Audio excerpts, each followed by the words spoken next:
প্রিয় গাইজ, আসসালামু আলাইকুম।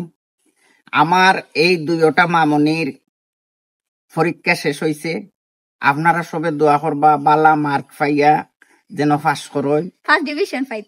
ফার্স্ট ডিভিশন পাইলে ইউরোপ কান্ট্রির যে কোনো দেশ ভর্তি করাই মাস্টার্স লাগে।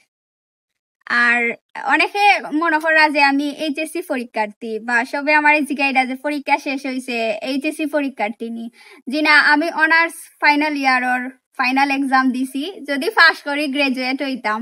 সবাই দোয়া করবা বেশি বেশি করিয়া। আর তুমি কইলাও তুমি কিতা পরীক্ষা? আমি ইন্টার সেকেন্ড ইয়ার উঠমু, তাই ইয়ার চেঞ্জ পরীক্ষা দিছেন। সবে আমরা জেলা সাপোর্ট করিয়া আইরা ওলা বেশি বেশি করিয়া সাপোর্ট দিবা। আমরা যে দেশেও যাই না কেন আমার দেশের আমার বিশেষ করে আমার সিলেট বিভাগের সংস্কৃতিরে আমি তুলিয়া ধরার চেষ্টা করব। ধন্যবাদ সবে।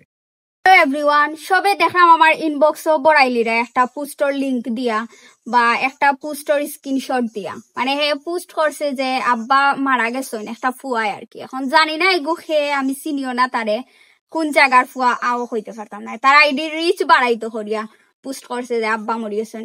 তো আব্বা মরছেন না, আব্বা এখনো জীবিত আছেন, সুস্থ সবল আছেন। যারা আমার কাছে জানতা চাইরা সবরে তো আর আমি রিপ্লাই দেওয়া সম্ভব না, এর লাগে আমি ভিডিও বানাই নিলাম। সবাই দোয়া করবা আমার আব্বার নেক হায়াতর লাগিয়া, আমার আব্বা দীর্ঘজীবী হইতা। আর ইটা বুয়া হঠাৎ খেউ খান দিবা না, এগুলা গুজব যারা ছড়ার এরা মানে একমাত্র আইডি রিচ বাড়ানির লাগিয়া। ভাই তোমরা রিচ বাড়ানির লাগে আর কত নিচে নাম ভাই, তোমরা মা মরছে বাপ মরছে হইয়া পোস্ট করতে পারো না রিচ বাড়ানির লাগে। আসলে বিষয়টা হইলো হায়াত মৌতর মালিক একমাত্র আল্লাহ। যখন আয়ু ফুরাই যাব তখন আস্থা বাংলাদেশের মানুষে চাইলেও দরিয়া খেউরে রাখতে পারত না, আর আয়ু থাকলে সারা দুনিয়ার মানুষে চাইলেও মারতাও পারতাম। আপনারা ওই জিনিসটা মনে রাখুন যেন। কালকে তুমি আমার নুডলস বানাইয়া খাওয়াইছিলে আর আজকে তোমারে আমি বেঞ্চ ফ্রাই বানাইয়া খাওয়াইয়া নিজে খাইলি রে যেন যে মজা লাগছে। আমি রামদাস সময় রানিয়ে কয়টা খাইছি, বাকা খাইছি আর আছে খাইছি ভাই। যা মালিক তুই খাইলি রে, আমার কিটা খাওয়াইলে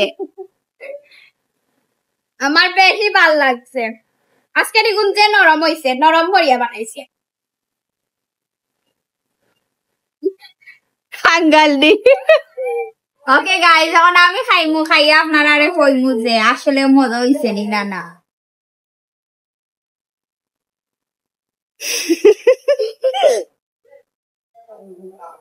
ওয়াও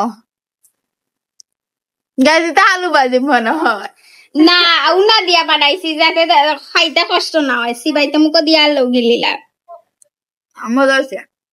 আলু ভাজি আর কি গাইস, ইংলিশে ফ্রেঞ্চ ফ্রাই হয়ে গেছে।